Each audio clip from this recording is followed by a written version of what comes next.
Greetings, unsettled souls. Indeed. We're going to do a 10-minute show today. Why would that be? Well, I'm going to go straight to screen share and give you some idea. That needs to be up for 5 seconds. Why would that be? That might be because yours truly has entered another Infowars contest. Yep, that's how most of you found my show to begin with. Remember? Well, I have it in Photoshop because I would like Infowars to know that I can run Photoshop. I have a degree in IMT. This is filmed on a regular camcorder, but I mean, not camcorder, excuse me, regular video cam on my computer, I should say. And I know how to use better gear. I just don't have it. Here is my work. It has been shared. I wrote that for Teddy Stick. It has been shared on Infowars. Rob Dew has even shared my work on his page, on his Twitter account. And I've even contacted a number of people since I have begun doing this. And I'm delighted, absolutely delighted to enter another Infowars contest. I know that Alex Jones likes to interview a number of people, such as Al Jorgensen from Ministry. Some people would think, isn't he a bit of a leftist? But he did. About 2 weeks ago even, I interviewed Obituary. I'm a writer for the Conservative Daily Post, and I've written about everything from North Korea and taxes to a woman who taught her cats to steal from a house. I have press passes. I covered Donald Trump's speech. I covered the protesters. I've interviewed Black Lives Matter protesters and managed to have a calm discourse with them. And now I am proud and honored to be entering the Infowars contest once again. So I'm going to go ahead and start presenting myself as an Infowars reporter. I put that out there for those who are watching these because I will be making more than one of them as I enter the contest. And I have decided what better way to enter this than to read my own work. This was published just today at the Conservative Daily Post. USDA slaughters kittens since 1970. They refuse to allow the healthy animals to be adopted. Now, many of you know, if you're regular Infowars viewers, you know there are very few things, and I mentioned this in the article, there are very few things that unite the left and the right in 2018. It's very rare. It's as rare as hen's teeth, okay? However, when it comes to treating animals cruelly, that is a problem. That is something that unites both sides. It's something that neither side will tolerate. If you watched Infowars earlier today, I'm sure you saw quite clearly that Roger Stone had addressed this issue. We're going to go ahead and talk about it here real quick. The federal government slaughtered kittens. The very sentence seems like something that some conspiracy nut job concocted in his parents' basement, I wrote, but it is not. The Washington Times has reported that since 1982, the federal government was slaughtering perfectly healthy puppies for no other reason than they were done experimenting on them.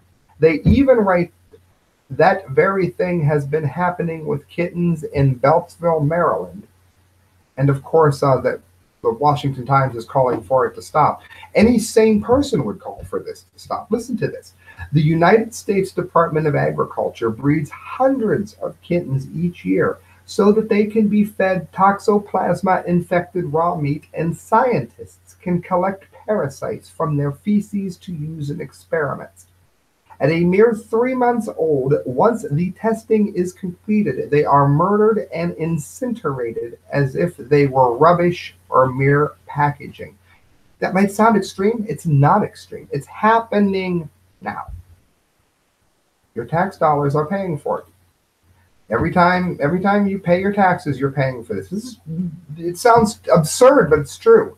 I wrote, this detestable USDA program has been getting money to the tune of $650,000 a year since 1970. That means that everyone is paying through taxes. All of you listening to this, that's true, for kittens to be pumped full of parasites and then put down for no reason whatsoever. Some will argue that the government must conduct such tests, and perhaps a case can be made for that. However, these kittens are perfectly healthy.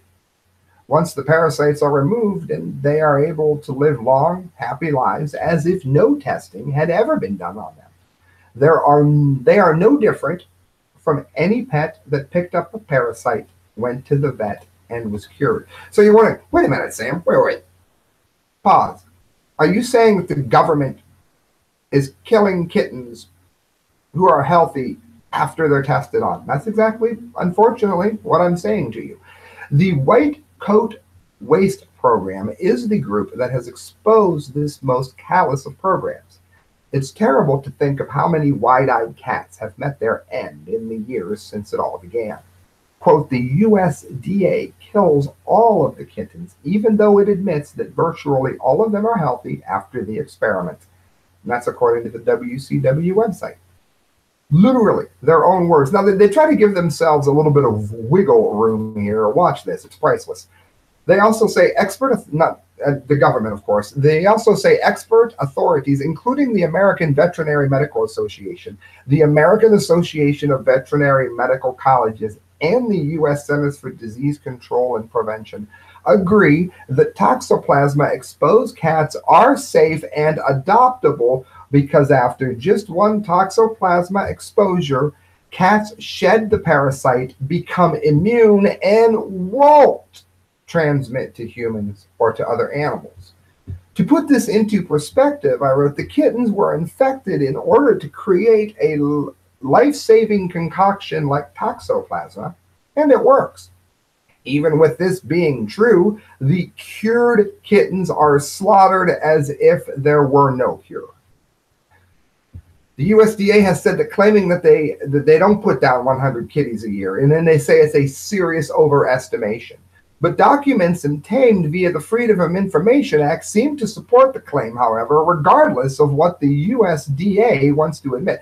In other words, they're trying to hide. They're realizing now there's about to be a huge storm raining down upon them. That data says that they shall use, according to their own words, now listen, 100 kittens yearly, so that the number of cats proposed to be used in an estimate based on work in previous years. The number was based on their own words. Beyond that, even if only 50 were killed, I ask why? Why kill even one healthy cat without at least trying to find it a home? Thankfully, Representative Mike Bishop is asking questions, and he wrote a letter to the Secretary of Agriculture, Sonny Perdue, said, put simply, the program creates a life to destroy life. While I support the objective of making food safer and protecting people, so he's not some Pete a nut job here, he's in favor of all of that. But we must ensure taxpayer dollars are used effectively, efficiently, and most of all, of course, humanely. And I wrote, while many things divide Democrats and Republicans in 2018, a love of kittens is one of the few things that unite both sides. Representative Jimmy Panetta, Democrat from California, has worked with Bishop to introduce the aptly named Kittens in Traumatic Testing Ends Now Act, and it would put an end to this in human practice. Read the rest of my work at the Conservative Daily Post. But needless to say, if you go to USDAstinks.com, as you saw earlier here on Infowars, you will notice that there's a petition there. You can get a hold of your representative very easily. It takes no time at all. And you will be able to make a difference and to make this stop. Friends, the Infowars contest wants its cut at 10 minutes, so I have. The logo has been viewed the whole time because I bought the shirt from your site. Needless to say, that's the movie I entered. I want to thank you for launching another contest. I want to thank everybody for voting for me. And I want to thank Alex Jones for being in my movie, Bilderberg, Why It Mattered to Me. He stopped everything he was doing to talk to Christelle and I. Hey, let's face it, the next logical step is to simply hire your next Ohio correspondent. Sam IB from The Correct Views. Good night. God bless.